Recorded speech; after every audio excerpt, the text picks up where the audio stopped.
Hey everyone, I hope you are doing well. So this is Shivani Gupta and welcome to our channel Learn with Shini. So आज मैं आप लोगों को पढ़ाऊंगी class 9th की civics का chapter what is democracy, why democracy, मतलब democracy के बारे में पढ़ना है।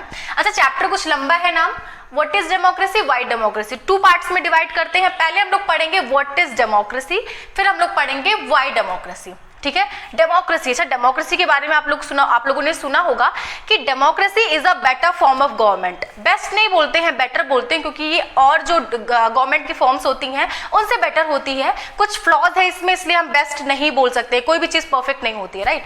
सो democracy is a better form of government, आप लोगों ने सुना होगा। सारी कंट्रीज बोलती हैं कि हम डेमोक्रेटिक, क्योंकि भाई बेटर फॉर्म ऑफ गवर्नमेंट है, तो सारी कंट्रीज खुद को ये बोलती हैं कि हमारी कंट्री में डेमोक्रेसी है। ठीक है, तो कैसे हम लोग समझेंगे कि हाँ एक्चुअली में डेमोक्रेसी है। डेमोक्रेसी की डेफिनेशन की बात करें, so you can see the definition of the democracy.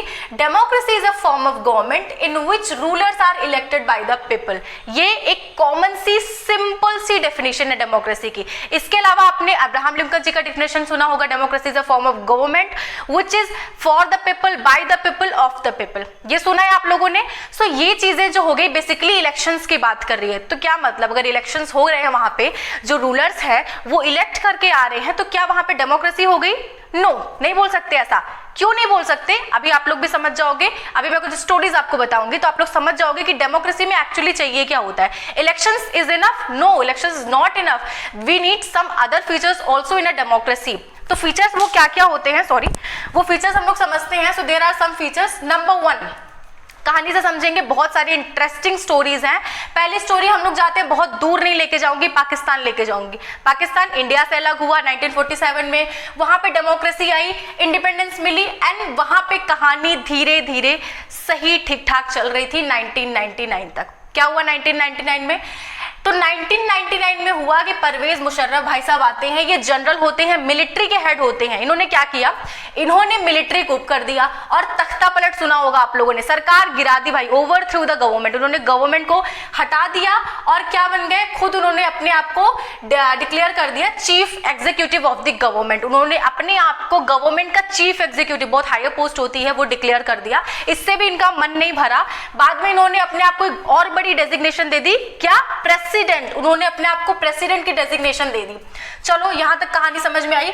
Then इसके बाद भी उनका मन नहीं भरा, आगे 2002 में उन्होंने क्या करा, 2002 में उन्होंने एक रेफरेंडम कराया। रेफरेंडम क्या होता है?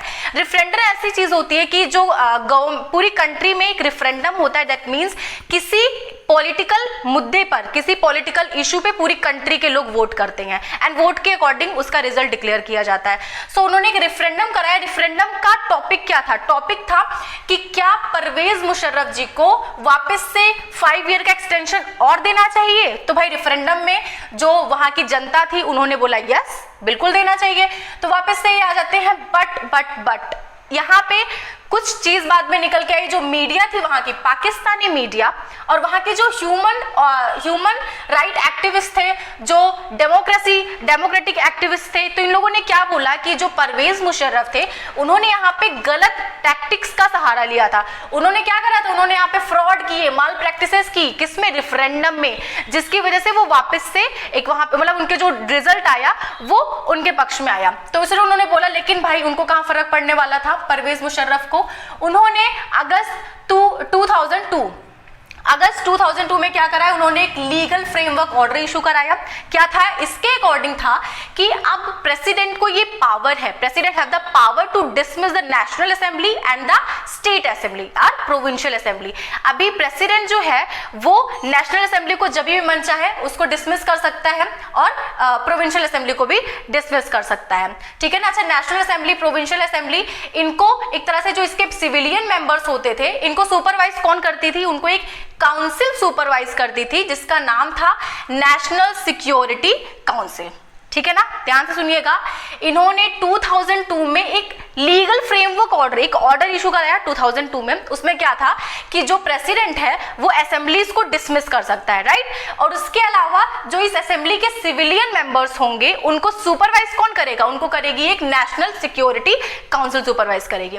ठीक है। अब देखो यहाँ पे एक चीज आपको दिख रही है कि यहाँ पे जो मेंबर्स इलेक्ट होके आ रहे हैं असेंबली में, नेशनल असेंबली में जो मेंबर्स इलेक्ट होके आएंगे, प्रोविंशियल असेंबली में जो इलेक्ट होके आएंगे, तो क्या उनके पास रियल पावर्स हैं? नहीं है, क्योंकि उनको सुपरवाइज कौन कर रही है? नेशनल सिक्योरिटी काउंसिल, जिसमें मैक्सिमम मेंबर, जिसके सारे मेंबर्स कौन है? मिलिट्री मेंबर्स हैं। मतलब मिलिट्री, इनको तो किसी ने इलेक्ट किया नहीं है, तो जो इलेक्ट होके आ रहे हैं उनके पास बहुत ही कम पावर है in comparison to this military and Pervez Musharraf.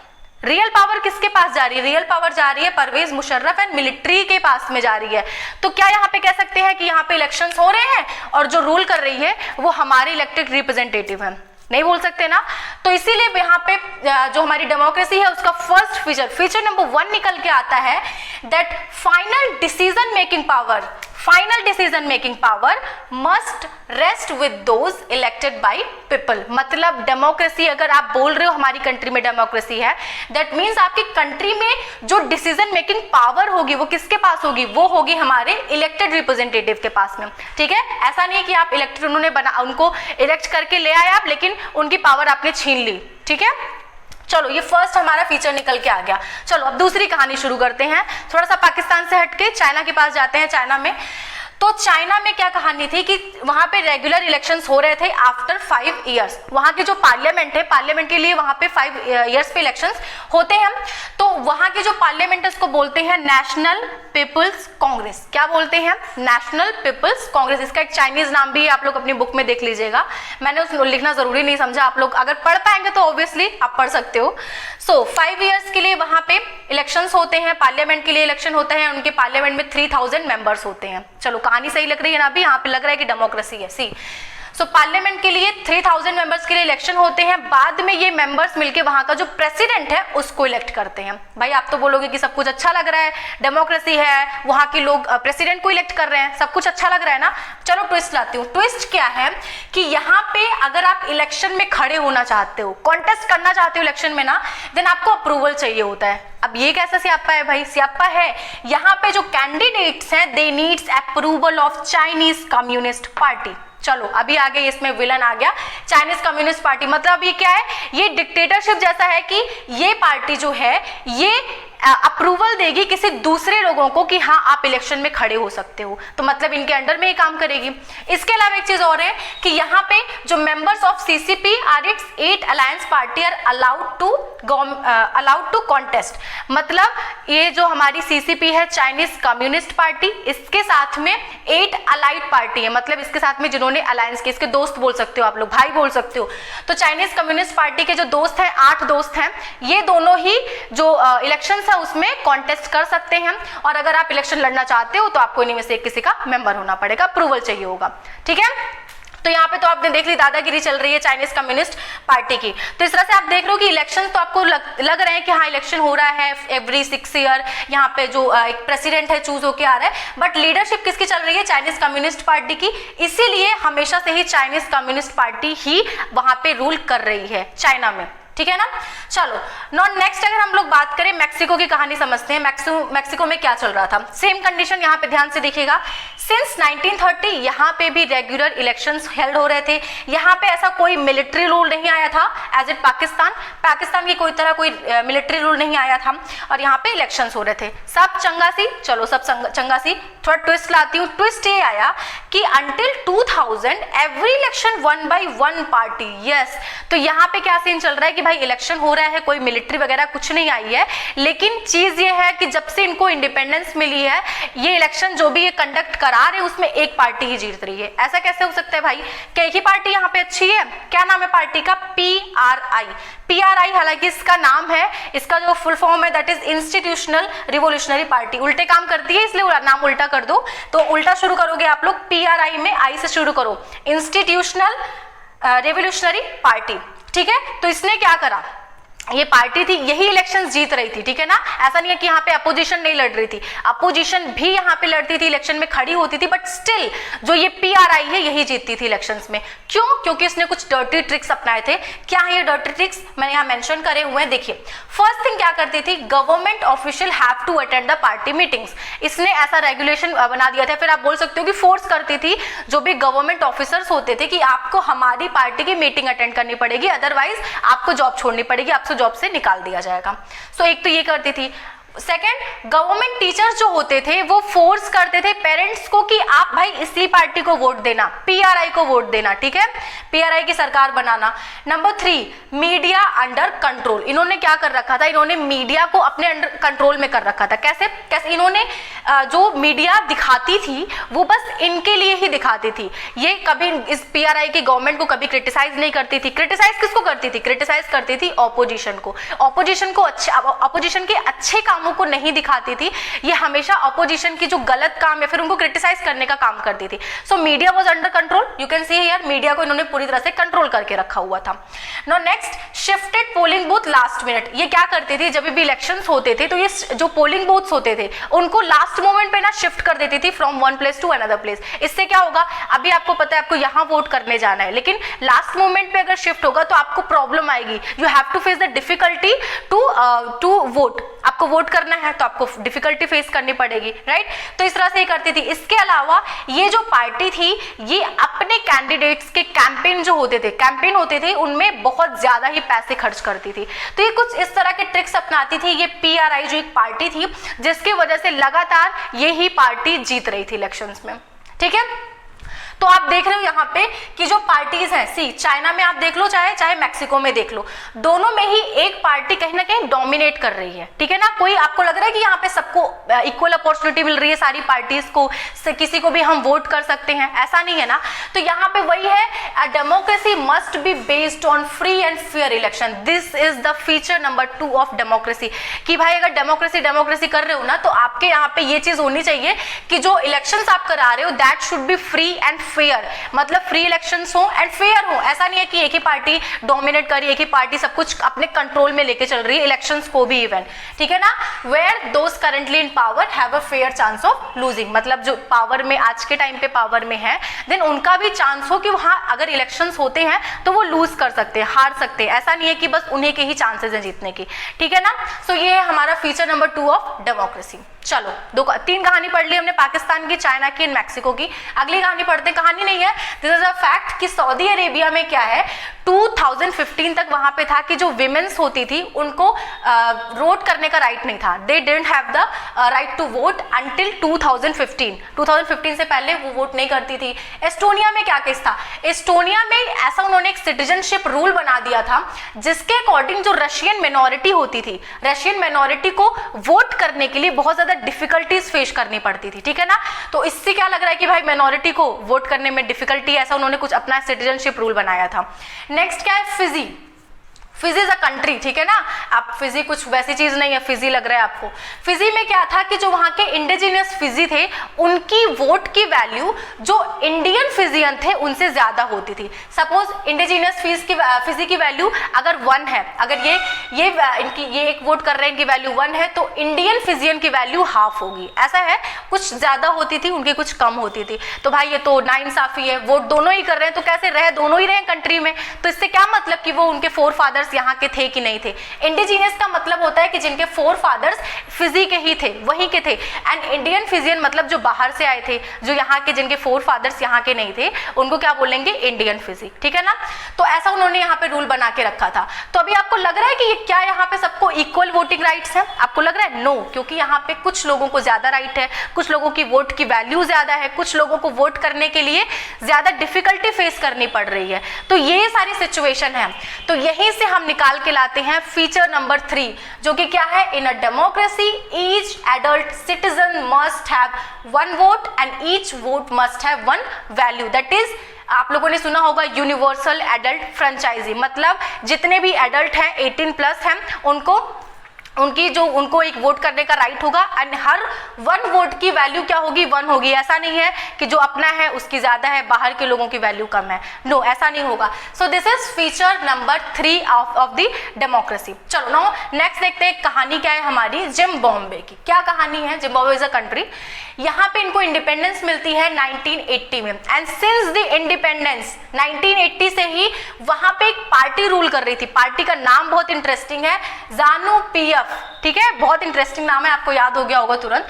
तो जानु पीएफ पार्टी यहाँ पे शुरू से ही रूल कर रही थी। इसके जो लीडर थे कौन थे? Robert Mugabe. कौन थे? Robert Mugabe.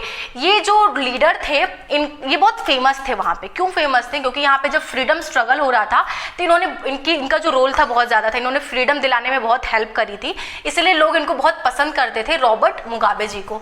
तो फिर क्या होता है 1980 में ये जब पार्टी आती है, रूल करती है, उसके बाद कंटिन्यूअसली यही पार्टी आती है। अब ये क्या से आपका है भाई, आप ही क्यों मार रहे हो? हालांकि इलेक्शंस हो रहे थे एंड लेकिन इलेक्शन उन्हीं के द्वारा जीता जा रहा था, जानु पीएफ जी के द्वारा, मतलब जो जानु पीएफ पार्टी के द्वारा ये इलेक्शन जीता जा रहा था। क्या चक्कर था? चक्कर क्या था यहाँ पे?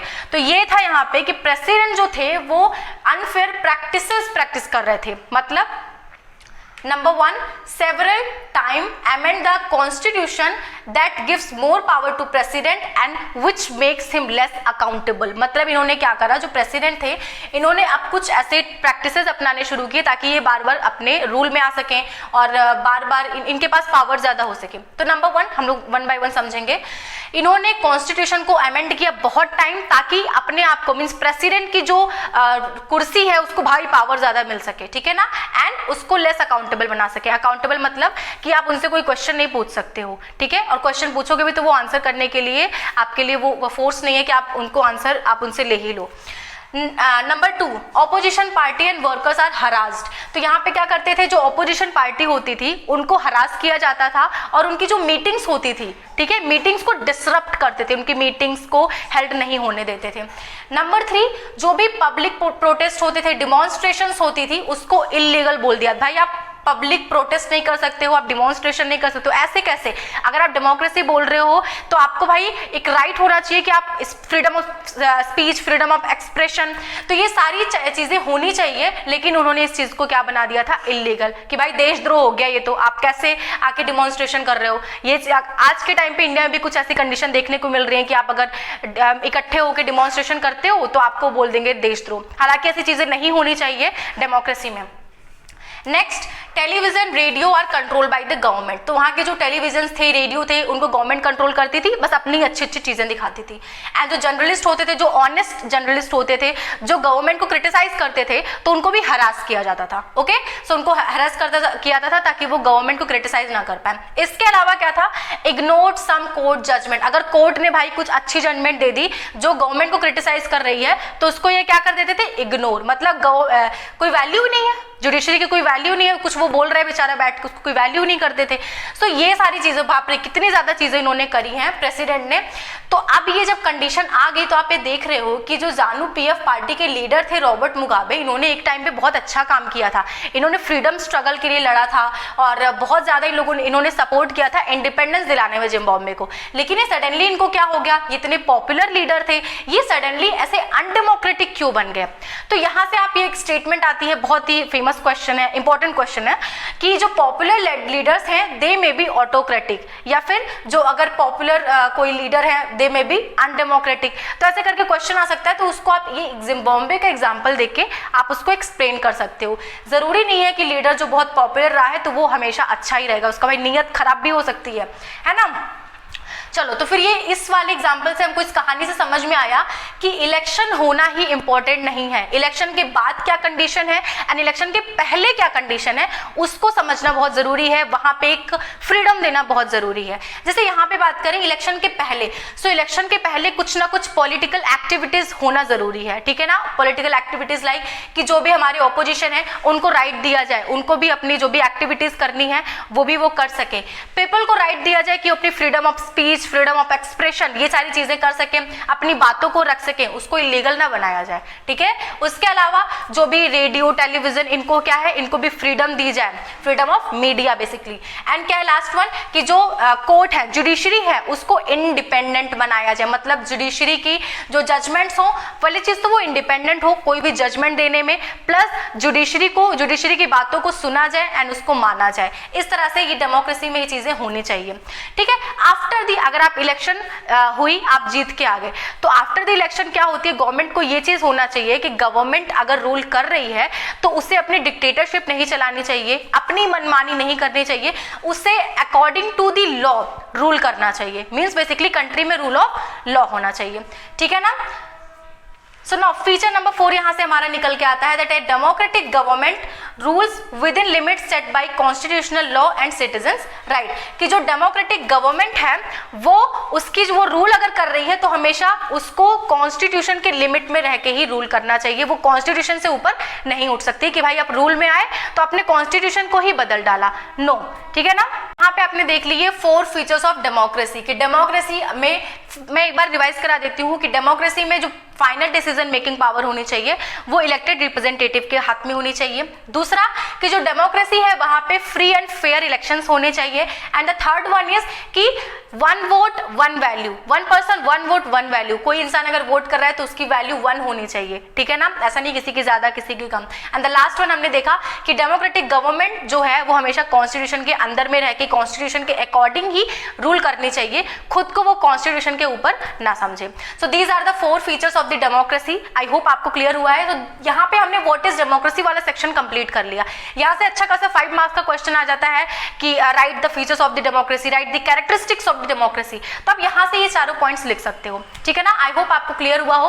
अगर आपको ये अगर यहाँ से क्लियर ना हो रहा हो तो इसकी पिक्चर मैं अपने इंस्टाग्राम हैंडल पे पोस्ट कर दूंगी, आप वहां से देख सकते हो। एंड आप मुझे इंस्टाग्राम पे फॉलो कर सकते हो, नीचे जो लिंक है मैंने डिस्क्रिप्शन बॉक्स में दी हुई है। सो आई होप आपको लेसन पसंद आया है। एंड अगर पसंद आया है देन मेक श्योर लाइक करिएगा, चैनल को सब्सक्राइब करिएगा एंड नीचे कमेंट करके जरूर बताइएगा। Thank you so much, bye bye.